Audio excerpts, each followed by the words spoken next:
Hey everyone, a question about insecurity. Hi Claire, I've listened to day 7, that's on our Life Circles course, and I've got a question.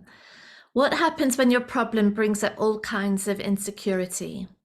How do you get to a place of knowing what the inner child needs? For example, I'm unsure if my job is a good fit. Changing careers brings up feelings of anxiety and insecurity, and I try to distract myself. I don't really get the concept of the inner child. Yes, so what we've been looking at on our course is that when when we are confronted or triggered or there is suffering, there is a greater sense of separation and me and it, me and the job, me and the colleagues, me and them.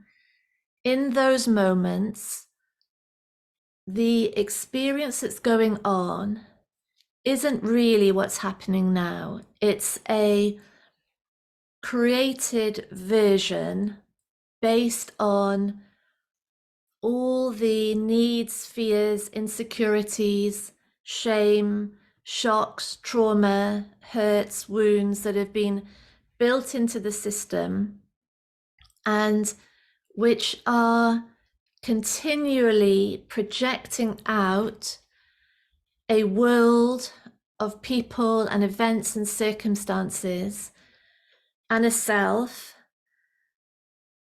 that looks real. It looks absolutely real. And it looks like in here somehow I'm going to find my peace. If I make the right decision with about the right job, if they love me enough, if I get this amount of attention, if they ask me out, if he asks to marry me, if they invite me out onto their party, if I earn this amount of money, if I get this amount of success, then I'll be okay. And what we're saying is none of it exists even. It's not true, any of that. The the reality in which it most looks like there's a separate me and a separate it, them, they, then in those moments there is most confusion. And so what we're saying is in those moments of suffering, instead of going, instead of, the listener saying, I try to distract myself. So instead of trying to numb or distract or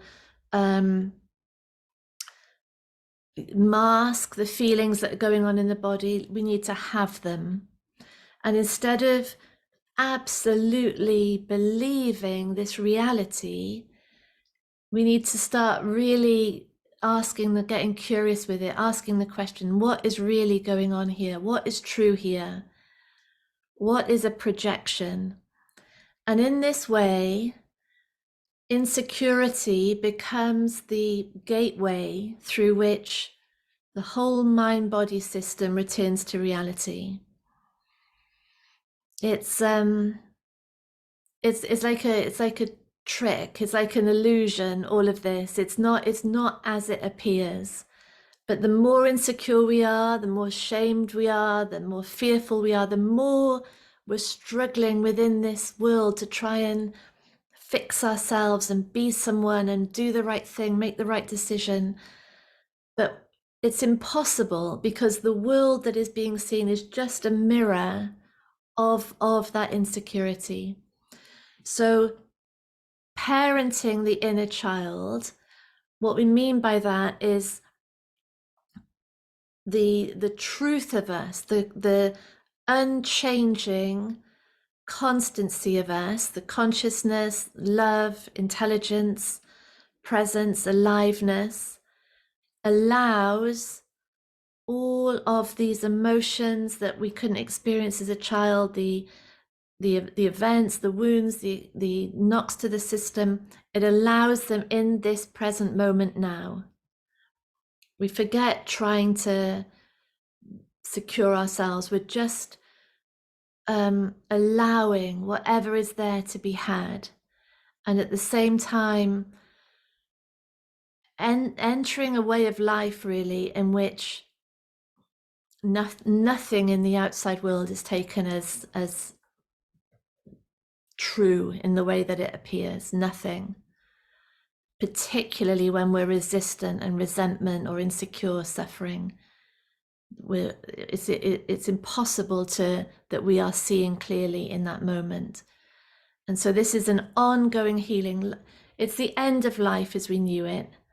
It's the start of a true life, a life that is either in each moment healing what is there to be healed, bringing everything into alignment with sanity, with truth, or it's an experience of truth. We're looking out and we see beauty, we see love, we see potential, we see intelligence, and that is a mirror of us. We are seeing the truth in those moments. In those moments, we are sane. Only then, either healing or sane, we could say. That's all. Yeah. So much love. Thank you. Bye.